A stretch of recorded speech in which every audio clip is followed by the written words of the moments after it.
I'm recording this video to demonstrate the Hoverpack losing power while working on rails bug.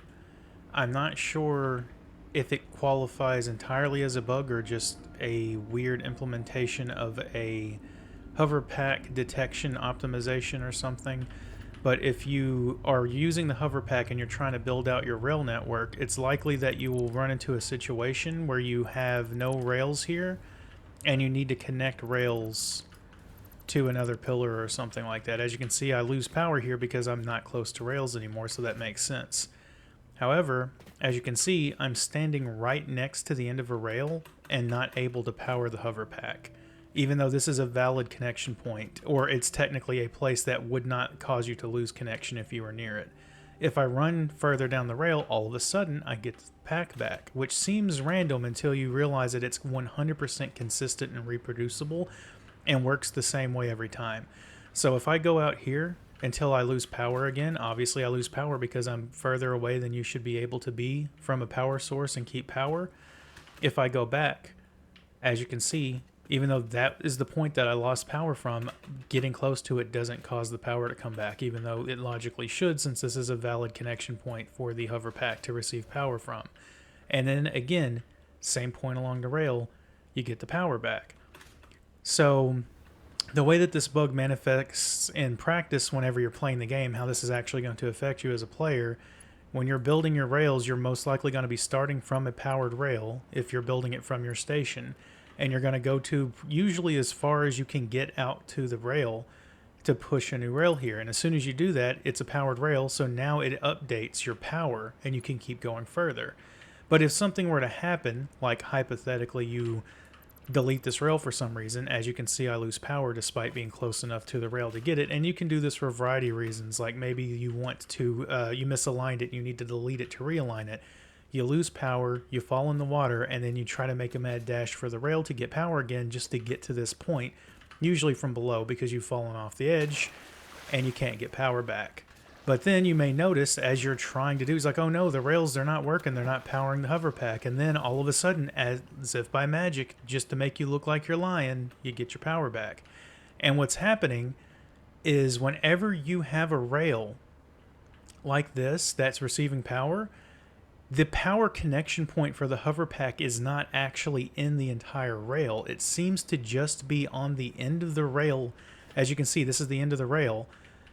This is where the power connection for the rail is. This is the part that actually activates the Hoverpack. It should be that end down there because that's the part that makes sense. You should be able to receive power from the rail from this end because this is going to be the end that you get closest to if you're coming at an unfinished rail from the end. If I were to unpower my Hoverpack, you're going to get to this rail before the rest of it, so you should be able to get power. And as you can see, if you manually deactivate the pack and you don't break connection, you keep the connection because this is a valid power point. I can continue to hover again, no problem, because the game knows this is a valid hover point.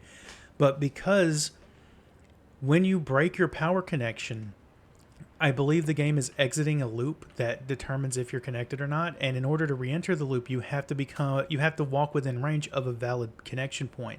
And for whatever the reason, the game is not considering the active power hitbox of the entire rail as a point that can initialize the condition for activating the Hoverpack. It's only being initialized at this end, the end closest to the power source for the rail. I believe if you have a rail that is connected to power coming from the other way, it will do the same thing. If there was a station at the end of that rail over there, it would consider that to be a valid connection point, and you would be able to connect to it. See, it does it. It's connected to a station somewhere down there, and it connected to that rail. So I don't know if it's a situation where it's the section of the rail that's closest to the power source, or if it's just if they're in a north-south orientation, the southern part of the rail is considered a valid power point. But this one, it worked. I was able to activate my Hoverpack by coming towards the edge of the rail. And now that I'm thinking about it, I don't even know if I have a valid power source on this rail because I don't remember hooking a station up because I'm still in the process of adding stations to this. So if I activate my hotbar with my trains on it and get a train out and put it on this rail, can I actually use it?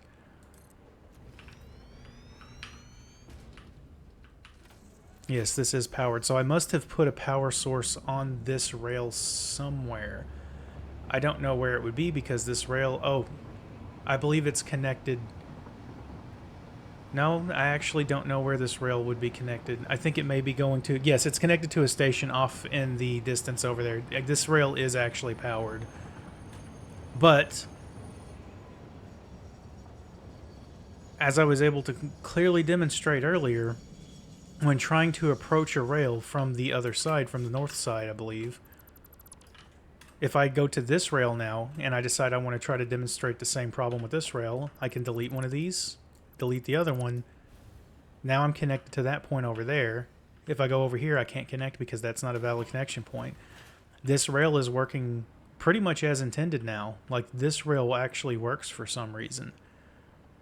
But it seems like the north-south orientation of the rail is what determines which direction is considered a valid connection point. If I were to go and break this connection over here, I would be able to come back. Look how far I can get before I break my connection. And then I can get it back immediately because it's working correctly in this orientation, but it's not working correctly whenever you're building from a certain direction. This may be why the bug probably isn't as reported as I was expecting it to be, considering how reproducible this is. This is 100% consistent and reproducible. You can get it to happen every single time because it's very clearly a problem with the implementation of optimizing how the game searches for a valid connection point for the Hoverpack. Because rails are really long, I think the game only searches for a point source to connect to, but then it searches for an actual collision box to detect the distance you are from it in order to determine whether you've broken your connection or not. Which is why I believe that you can deactivate it yourself and stay connected, but if you break the connection, it uninitializes your connection and you have to reinitialize it by getting close enough to a power point for it to work. So there's probably like a line or something inside of this rail that your Hoverpack tries to stay connected to, and if you get close enough to that line, you will stay connected or get connected. But as soon as you break the connection, the game no longer considers you having a powered Hoverpack, and you have to get close to a power source in order to become a valid hover state or whatever. See, it didn't try to connect from the end of the rail, it only connects from the middle of the rail. I think that maybe the game has a radius around the player that allows it to search for valid power points in, so that you're not constantly checking every valid power source on the map when you're running around with the Hoverpack on. And I believe that as soon as the character goes within range of activating the Hoverpack search radius, it sees the power connection point for the rail and then activates the entire hitbox of the rail at once, and then you get connected to the closest point on the rail. I think that's what's happening, and for some reason these power points are situated in a north-south direction, and that could be interfering with the ability to have this bug properly reported, because I don't think that people... I have some rail running east to west over there. Let's go test it over there. I don't think people are actually... Like, if they're building the rail out this way, if they're going from north to south, they may not even realize that this is a problem because it doesn't seem to happen when you're going from north to south. When you're heading south, it seems to work intuitively. Or when you're heading north, it seems to work intuitively. When you're heading south, it doesn't. But if I go east to west, I wonder what the orientation of the power activation thing is. This is an incredibly infuriating bug because I've been working on expanding rails. As you can see, I've been laying a lot of rails out here, and as you're laying rails, if you're constantly losing power connection, look, I literally lost power connection while on top of a rail that has power. How far? I had to run halfway down this rail before I could get my power back. It seems to be even worse than an east to west direction. That's insane. And that rail over there is a valid power point because there's a bauxite unloading or a bauxite loading station. I was able to connect to this end of the rail so easily that I didn't even have to break connection before I gave over here, because it seems that going from west to east, the power point is on the back of the rail where it should be. But when you're going from east to west, the power point is on the opposite side of the rail.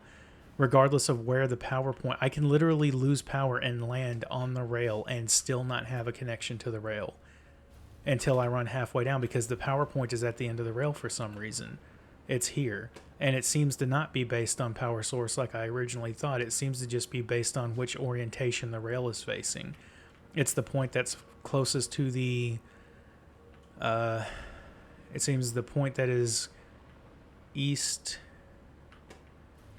and north. So it seems that these power points are aligned in such a way that they favor the northeast part of a rail. If you were to have a diagonal rail, I would assume that the northeastern part would be the valid power connection point, and the southwest part would be the part that if you were trying to build your rail out that way, you would get frustrated at because it wouldn't connect.